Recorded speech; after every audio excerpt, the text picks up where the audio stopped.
Yo! Whoa! Does he have money? No. Where's the nunchuck? Yo! Much who I lived as in Nashville. So I drive to Nashville. Damn. I drive to Nashville. I immediately rent an apartment. I get an ID. How much money do you have now at this point? You would take it off I with have the 100 grand. That's all I've got. Okay, you haven't made money since then. No, because that was he gave it to me, and 2 days later, I'm in. You know, it's been only a couple days. Yeah. And then within a week or so, within 2 weeks, I'd say within a day, I have an apartment. Yeah. The next day, I've got all the electric and everything. I've got a bed, everything. I've got a couple days after that, I'm getting a driver's license. Mm-hmm. Then I drive that car all the way back to Charlotte, and I leave it in Charlotte, long-term parking. I fly back to Tennessee to Nashville. I buy a car. 20% down, first-time buyer program, and a pay stub. Boom, you got it, CarMax. Yeah. So I get myself a car, and I basically just start dating for about 3-4 months. While I'm kind of cultivating this guy's credit. Of course, I start the credit on several guys. I start buying houses cheap for for like 60,000, 75,000, recording the value at 230, 240. Okay, so you go back to the old scam that you did back down in Tampa. It's my favorite. So bringing the comps up. If it ain't broke, don't fix it. Right. Yeah. So over the next... This is what year now? Are we in 05, 06, 07? We're in 07. Oh, shit. No. Yeah. No, we're in 06. Okay. I meet this chick, Amanda. She moves in. She knows I'm wanted. She knows Carter's not my name. That's all I'll tell her. And I tell her not to look into it. If you find out what my real name is, I'll just bolt. That's it. She's okay with it because let's face it, like she's living like she's never lived before. Like we're going to Venice. I'm sorry. Yeah, well, we did go to Venice. We go to Italy. We go to Rome. Damn. We're going to. So you're making money back again and everything. Oh, yeah. You're back to. I buy a bunch of houses. So immediately, I'm borrowing. I got hundreds of thousands. Yeah. Well, 1.5 million. No, what am I saying? I borrowed 2.5 or 3 million in Nashville. So Amanda's happy. So the 100 grand you used to kind of get yourself set up and get your first house. Exactly. So with 100 grand, I got 4 people to own or finance their houses. Yeah. So and record the value higher, set the market, refinance it. Now I've got $500,000. Damn. So it's just very quickly I run up that money. We start building brand new houses. We start a development company. Everything's good. And then one day, Amanda finds out who I am. She finds out my real name. Oh shit! What had happened was we had a corporate attorney who would open a couple corporations for us, and she had called me one day and said, "Hey, Carter, I need this." And I called Amanda. Said, "Amanda, go on my computer, print this off, send it to her." And she goes, "Okay, no problem." She goes on my computer, and she's on Word, and she happens to be scrolling through the documents and sees a document that says "Letter to Mom and Dad." Oh. And she clicks it. And it's George and Margaret Cox. And I signed it Matthew. So she looks up Matthew Cox. Oh, yeah. Fraud. By this point, so keep in mind too, and I realize what she did right away. As soon as I get back, I go to close my computer and I start to close everything. As soon as I click on, you click on to close, it shows the last files open. Oh, and I'm like, do you want to save this document? Letter to Mom and Dad. I'm like, oh shit. And then I click on the history bar, and it's like Secret Service's most wanted. Boom. This, fugitive, and I'm like, oh, it's not good. Yeah. Caught in South Carolina bank. It's just like, oh, no. So I go in, I confront her. She starts crying, begs me not to go. I'm like, I gotta leave now. She's like, no, please, I love you. And so I'm an idiot, so I don't leave. She didn't call the police though. No, she didn't. No. Okay. No, she's down with it. She's good, but the problem is that now she knows. Yeah. So what happens is maybe 6 months later, she's searching me all the time. Yeah. 6 months later, she sees a blog about a new Dateline episode that's coming out called Thief of Hearts. It's about Matthew Cox. Yeah. Yeah, it's me. So Dateline was going to do a special on me. Yeah. So she checks. It's Matt Cox. And she starts reading it. She calls me. She's like, oh, my God. She's like, they're doing a Dateline special on you, a 1-hour Dateline special. And I'm like, well, that's not good. Now, keep in mind, by this point, I've been in Fortune magazine. I've been in Bloomberg Business Week has done several articles. I've been in all kinds of newspapers, but that's negligible, right? Like those are kind of local, and like I don't hang out. That was with a big anybody. deal back then, man. Because for the audience, YouTube, none of this shit existed back then, guys. So like you made it on the news or whatever. That was a big fucking deal. Dateline Hour special. That was huge. That's the problem. Is that like right now you have 1,000 things to watch. Back then you had. Just a few. Three? Yeah. Three major networks? Yeah. And a couple local channels? Even if you had cable, still there were still main. Yeah, there were still main news channels. Not a lot. And everybody watched Dateline. Yeah, the mainstream media still controlled the narrative. Like, yeah, you had all these other channels, with cable, but there was still the main news channel. So sorry, go ahead. Yeah, so Dateline was a big deal. So I'm worried. Now I'm like, I got to get out of here. Like I got to go. So we start research, but we got months. So we start researching. We find out that if you could go to Australia, and you could go there if you had like over $100,000 or $200,000 in a business plan. They would allow you to come there, and you could become a permanent resident alien. Oh shit! But they wouldn't run your criminal record, right? So I had a guy that didn't have a criminal record, so you can run it, but they didn't do fingerprints. Like they didn't fingerprint you, run a full thing through because you're not a citizen. You're not trying to be a citizen. Yeah. I just want to retire here or live here, and I'm coming here to open a business and hire Aussies. Yep. Now I can't get a job. Yep. But I can go there, open a business, and I can buy real estate. Boom. And that's with a couple $100,000. I'm going to show up with millions. Yeah. So we've got some bunch of money, and we start pulling money, cash out, and we start asking people to, hey, can you cash these 3 checks? We got time, so we're stockpiling some cash. Okay. And so you had like $2 million you needed to liquidate. Yeah, and we're also refinancing properties at the same time. So maybe we'll have a couple million, maybe we'll have more. Depends on how long I can go.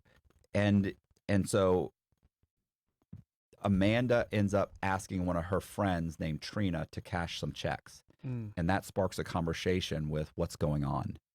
And Amanda tells her who I am. And Trina calls the Secret Service and negotiates a $10,000 reward. And because you were number one for them. Yeah, and they watch my house for 3 days, and then one day I come home and they get on the ground, and I get on the ground and they handcuff me, and that's it. Wow. And this is what year was this? 2006, 2007 now at this point when you got arrested? This is late. This is like November of 2006. You know what's crazy? Adam and Eve started with a man and woman, and as a result, Eve tricked Adam. He fell. You, my friend, started with Gretchen, the lady that told you to go white out. Yeah. And then it ends with Amanda. Well, I mean, you can't, you have to think about. So Amanda told her friend, and her friend is the one that fucked it up. Yeah. Trisha. Yeah. Amanda, and Amanda didn't tell her on purpose. Like, she told her, but she didn't think she was going to call, and she didn't do it. She just was. And you found this out from your discovery that she was the one. No, I found it out when Amanda wrote me a letter in prison. And explained it. Only letter I got. Are her and Trisha still friends? Oh no. No.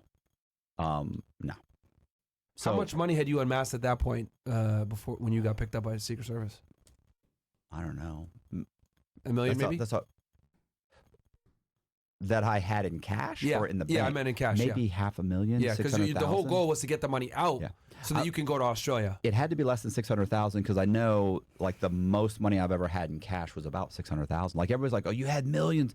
Yeah, but it wasn't in cash. Yeah. Like it's 500,000 here, 200,000 in these different accounts. Like, yeah. And there would people say, why don't you get it out? Like it's difficult to get it out. It's very difficult to get it out. And I don't need to get it out if it's in the name of if it's in an account in a name that isn't a stolen identity. Or if it is a stolen identity, the person doesn't even know. Like some homeless guy living under a bridge, he wouldn't know. In Alabama, doesn't know he's got an account with $400,000 in North Carolina. Wait, did Amanda keep all the money? No, when the Secret Service shows up, they grab everything. Oh. Yeah, no, I mean that makes sense because obviously you have to get the money out nice and slow so that you don't trigger as many things, and obviously using different identities. Yeah, it's going to take months to get all that money out. But I'm just curious, as a former HSI agent, how was he able to run for so long and not get caught? I mean, this is a different time, bro. You mean because it's back then? This is 05, 06, and then also he had a bunch of different IDs. He was going in different states. Yeah, I'm getting pulled over by the cops. I'm getting tickets. I have real you could still get real. I could go in right now and get a real driver's license issued in the state of Florida. Yeah. You could 90% Because his of backup all documents are authentic. right. Mm. What are they going to do? They Gotcha. It's the same thing if you moved to a different state and went to go get an ID or a driver's license in that state. I'm providing the same documents you would. They don't know if they're real. They don't know if they connect to you or not. Because the thing is that all of his backup documents are legit. It's just that he got them from homeless people that don't really have IDs and shit like that. So like he's able to go and get the stuff easy. Yeah. So you're telling me I can get a fake ID and just live as that person in America? Yeah, Why not? a lot of people do it. I mean, Shit, as my long name as- is George Washington. So the issue I was having was my fear was like if I reestablish myself as this person, Mhm. and what if this person dies someday? Mm. So my whole thing was like to get enough money and then transfer everything into into a corporation or a trust, and then try and alter that identity enough so that it never really connects, right? Like get a new social security number issued for that name, change the guy's name. You know what I'm saying? So if at some point that person dies, it doesn't end up connecting to me. I have a different name. The only thing we share is maybe the date of birth. We have a different social security number. We have a different name. Wow. That's it. And that's why one of the things like trying to get the guy doing the changing the guy's name legally. I want to know what that process is. How it works. Right. So question. So you get picked up by Secret Service. So FBI has an open case on you. Secret Service has an open case on you. FBI has you indicted probably, if I'm not mistaken, out of probably Tampa, Northern District of Florida, or maybe Central District of Florida. And then you got an open case with Secret Service out of, you said Tennessee was an indicting office, right? So I got Tennessee, South Carolina, Georgia, and Florida. You got indicted 4 different times? Yeah, in 4 different districts. Holy shit. Okay. So you get picked up by Secret Service, probably out of the Nashville office. Take me through that day. What happened? Like they brought you back to what happened? So they pick you up. What ends up happening? Okay. Can I tell you a joke real quick? Yeah. Sure. Adam please. and Eve. You may have heard this. You just said the Adam and Eve thing is shot in my. Have you ever heard the Yeah. Adam and Eve? Yeah. Okay, so Adam's in paradise Garden. and he's bored. Eden. Yeah, he's in Eden. He's in paradise. Ebor. He's an Ebor. He's in So he's so everything's perfect, but he's lonely. Mhm. So he goes to God and he says, God, he says, I'm lonely. I appreciate everything you've done, but I'm lonely. And God says, okay. He said, could you make me a partner? Yes. And he says, yes, I'll make you a partner. He says, here's what I'll do, Adam. I will split you down the middle, and I am going to make the perfect female to your male. She will be equal to you in intellect and physical embodiment in every single way. She will be your equal. And Adam goes, what can I get for a rib? A McRib. That's the Adam and Eve story. So anyway, have you heard that? No, that's Oh, come on. That's funny. That's a variation, but it is funny. Yeah. So anyway, Can I get Equal. then we ended up with women. I'm just joking. Yeah. Good. Okay, so what happens is they arrest me, they put me in the back of the car, they drive me to the local Secret Service, they handcuff me, and they get me McDonald's. Yo. That's what they always do. Wait. Goddamn. What did it get you? Breakfast or like a Big Mac? No, like a small cheeseburger and like a Coke and fries. Like that's all I wanted. And before the audience knows, just so you guys know, yeah, Secret Service does financial investigations, guys. They have 2 real mandates, or 3. Obviously protecting the president, and then counterfeit currency, and then financial crimes. Yeah, is a big one they do. Especially if it has to do with so it's protecting the financial infrastructure of the United States. So anything with banking and especially with identity theft. Yeah, credit Like cards, that's- all that. Yeah, all the, and which is all what I was doing. Yeah. So I fell right into their jurisdiction. Yeah. Because I was. That's why they got definitely Sean fake Kingston. IDs. It was Sean Kingston that got. It Oh, was yeah. Secret Service that picked him up. Him and his mom. He just got indicted federally like last week. But sorry, continue on. Yo. Oh, sorry. No, just you know what's crazy about Sean Kingston? What? He's been doing that for years, bro. Like years. Scamming? Hell, bro. A lot of rappers do that, bro. I know they do. Sorry, go ahead. So the chick that was her name was so the main Secret Service agent. The case her name is- agent, probably. Yeah, Andrea Peacock. Okay. She comes down. Andrea. And she talks to me, she comes in, she's like, look, we'd like to ask you some questions. And I'm like, okay. And I'm like, I want to talk to you. I said, but I really would like to talk to, a lawyer. And she goes, okay, we're good. She said, that's fine. She said, we're going to have you transferred back to Atlanta. And I was like, okay. And she said, I'll talk to you then. She said, it's probably going to be a few weeks, maybe a month or so. And I was like, I don't know how it works. I'm like, okay. So they end up moving me to like Mississippi or something. And first it was like Oklahoma. No, it was Mississippi. I was there for like 2 weeks to some private prison. Well, first I was in a local prison for like 4 or 5 days. Then they transferred me to like Mississippi for a couple weeks. Then they fly me to Oklahoma City. Okay. So, which is like a transfer station. So I stay in Oklahoma City for 2 or 3 weeks. Yep. And then they transfer me to Atlanta. They fly me into like whatever, someplace close to Atlanta, and then they put me on a bus and they drive me, right? So you're being bussed all around. And they get me to Atlanta, and where'd you do your initial appearance? In Tennessee, right? I did. When you went in front of the magistrate judge? Yeah, very briefly. Yeah. Like they give me a. You've been arrested for XYZ. Were you indicted, or was it a criminal complaint? No, I've been indicted. Been indicted. I hadn't been indicted in Tampa yet, but everybody else had indicted me. Well, except for Nashville, they hadn't. So it really was just Atlanta and like South Carolina, I think. Okay, so they arrested you off of an Atlanta indictment, which is why they transferred you there. So you did your initial appearance in Tennessee, but then you probably all right, and then immediately got transferred to Atlanta. So Okay. which took, like I said, a month or so. Okay. So I get there, and they give me a lawyer. So same Did you thing. get arraigned at that point? You get another. You go in front of the judge again. Yep. They give me not guilty. Yeah, and they give me a lawyer, and then they have a bail, bond hearing. Yep. And when I showed up for the bond hearing, like I had just met my lawyer. Her name was Millie Dunn. Super cool, like very nice, very sweet. A public defender. Okay. Because obviously I don't have any money. Yeah. So they took it all. Yeah, they took everything. They seized everything. So, So anyway, she walks in with me, and I walk in. I'm like, well, what am I here for? And she's like, a bond hearing. And I go, they're going to give me a bond? She's no. And like they had like photos of me before and after surgery. They had photos of all my different, like they have a whole presentation. They're filled, the whole thing is filled up. And the judge, it was being held in like this really massive federal courtroom because my judge was a new judge. He'd just only been on the bench for like a month. And so he didn't, his courtroom, because actually give them their own courtrooms. Yeah, they do. His courtroom was still in the process of being done. So he was using the, she called it like the show courtroom, like it's the fancy courtroom. Right. Not that the other ones aren't fancy too, because they are. But this was really nuts. Anyway, she said, I said, so they're not going to give me bail on? She's like, no. And I said, do we have to? She goes, no, they're about to make a spectacle of this whole thing. She goes, they're going to drag you through the mud here. She said all these different identities, your plastic surgery, like everything.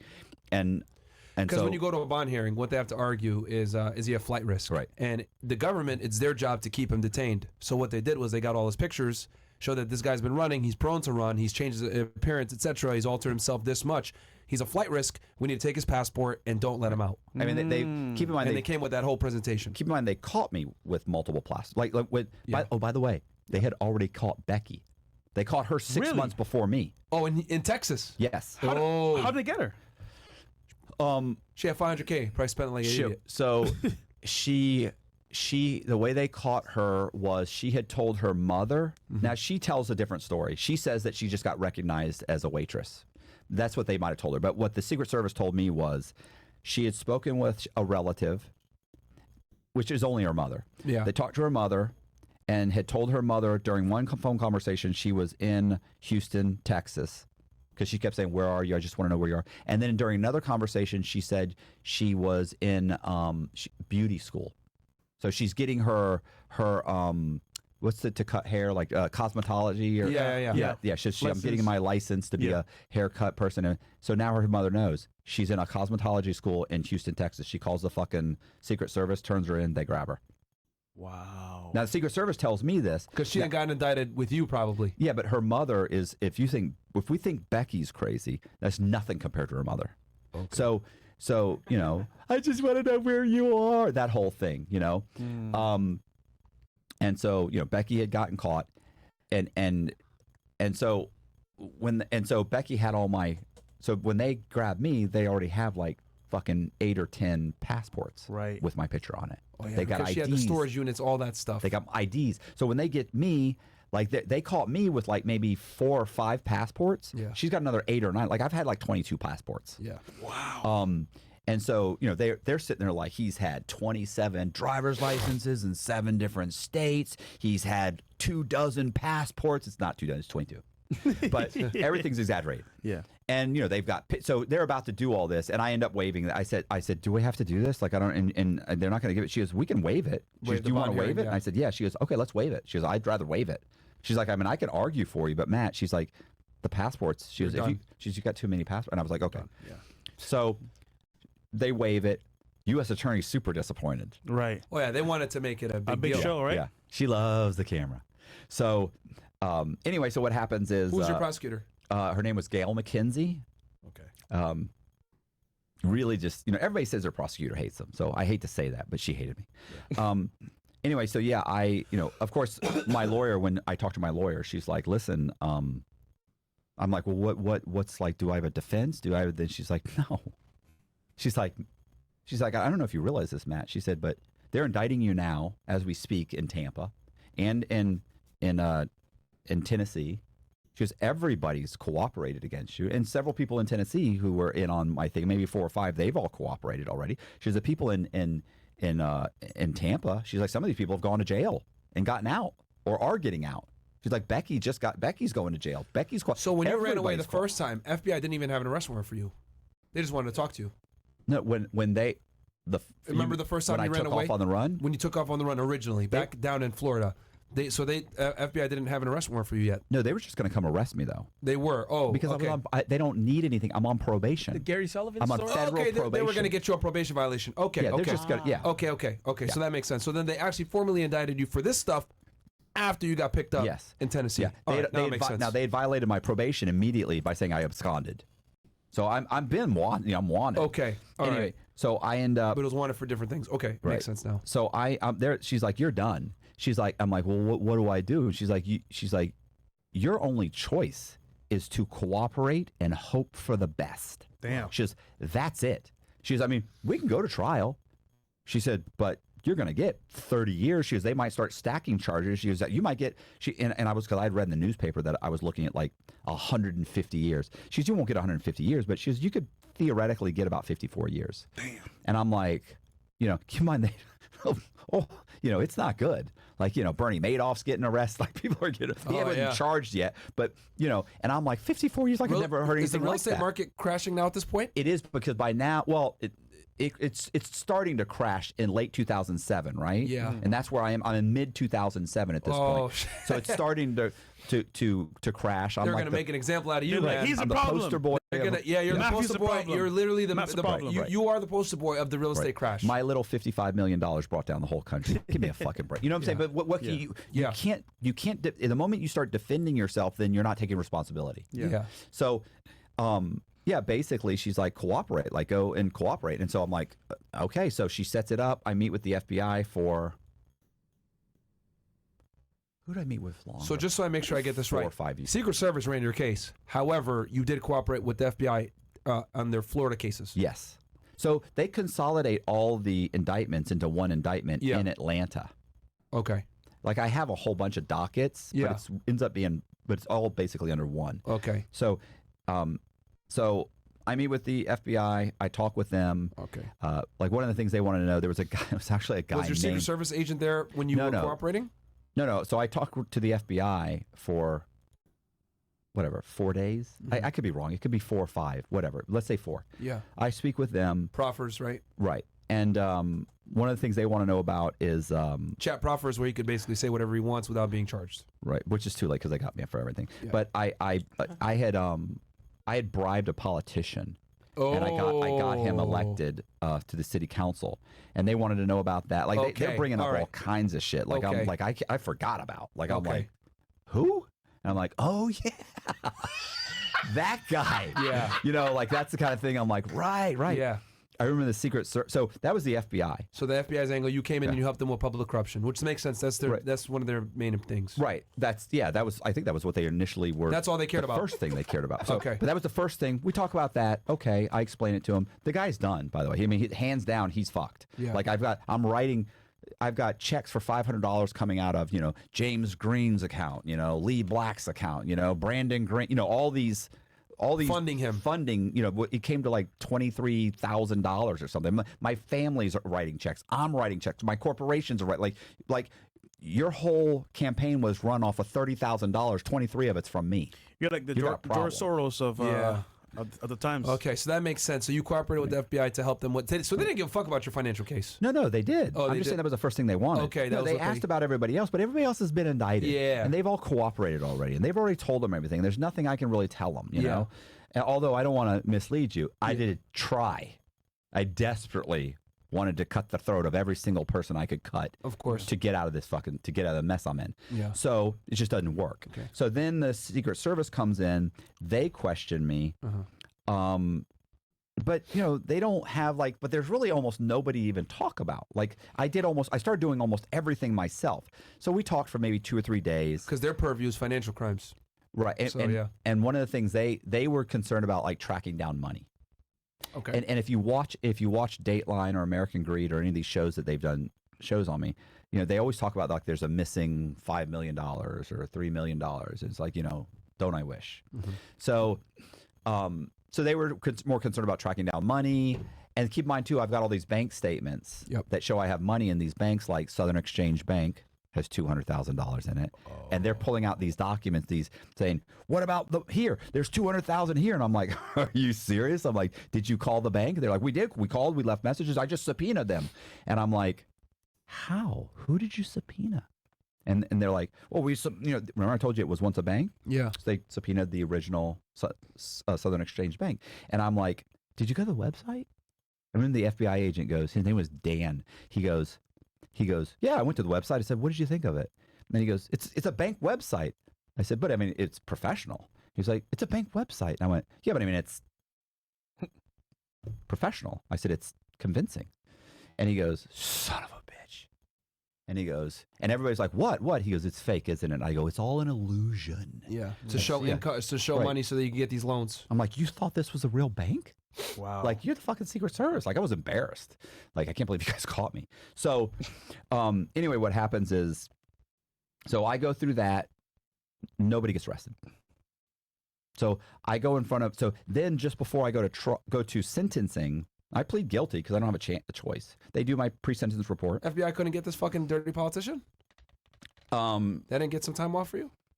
No, because at this point, by the time they are going to investigate it, the financial system's starting to collapse, right? So now they're starting to do bigger investigations. Do they want the guy? Yeah, they do get him, but not for my thing. He had another bribery case. They come out and see me again, asking me more questions. Yeah. And then he goes to trial. He loses. He gets 3 years. You didn't get no time off? No. Fuck. Okay. All right. So, the thing with the proffer for the audience is that you need to be able to lead to tangible results is the thing. So that's what to get the proffer benefit. Right. Technically, your information needs to lead to the arrest or the indictment arrest of or further the investigation. But they never significantly. Use that. Really, if you don't have arrest, if you fight for the guy, you can do it. But they just didn't want to fight for you. So what ends up happening is, anyway, what happens is just before I go to sentencing, the U.S. prosecutor asked me to be. So Dateline had come out. Okay. So. But the first special on you, now they're doing a second one. They're doing a second one because this time they want to interview me. Okay. So the prosecutor says, we want you to be interviewed. Okay. So my lawyer says, you need to be interviewed. She said she'll consider it, you'll know this term, substantial assistance. Oh, yeah, that's good. She goes, we'll consider this substantial assistance. You'll consider something? Yes. Okay. She goes, you got to do it, Matt. Nobody's been indicted. Nobody's been arrested. And you obviously got the acceptance of responsibility too, right? Oh yeah, you got that benefit too for pleading guilty, and in the timely manner. I got that one too. So all of these terms are things that they take into account when you get sentenced to lower your time. Right, you didn't drag it out. You didn't. Yeah, you pled guilty quickly. Then this is an interesting one. So you obviously you're a famous guy now at this point. So doing the interview, that's okay. So I do the interview, right? That guy with the long face and the white hair. You know who I'm talking about? These you know what I'm talking about? Dateline. I hate that guy. Keith Morrow or Keith something. Someone in the chat's gonna put it. Somebody. We could Google it real quick. His name is something. Yeah, it's Dateline Keith. I forget his name. Oh, he's horrible. I don't know his name. Morrison. Keith, is it Keith Morrison? Is that it? Mm-hmm. That's what so it looks like. These are all people talking That's Who was the dirty politician? Oh, his name was Kevin White. Kevin White. That was the big thing with them, by the way. They were like, you were running a guy named Michael Kevin White, borrowing hundreds of thousands of dollars, and then the money from that scam came out, and I actually gave some of that money. Part of that money I gave to Kevin White, the real Kevin White. Dirty money. So they're saying, Matt, like they're like, is it a coincidence? They're like, that can't be a coincidence. I'm like, it is a coincidence. It's funny. It actually, yeah. And they're telling me this happens later when they come to see me. And Nobody liked your Quentin Tarantino joke? No. Not one of the agents laughed? No. When the FBI comes later to talk to me again, I'm in prison. They talk to me about him again, and they're trying to tell me, listen to how that conversation goes. They go, okay, Matt, I understand. They're like, the statute of limitations on the bribery is 3 years, and it's up. And I go, okay. They said bank fraud, though, is 5 years. I go, okay. They said, so if Kevin White knew that you were running a scam in Orlando under the name Michael Kevin White, and he knew he was getting money from that scam, he could be charged with bank fraud. And I'm like, right. And I'm like, yeah, but he didn't know.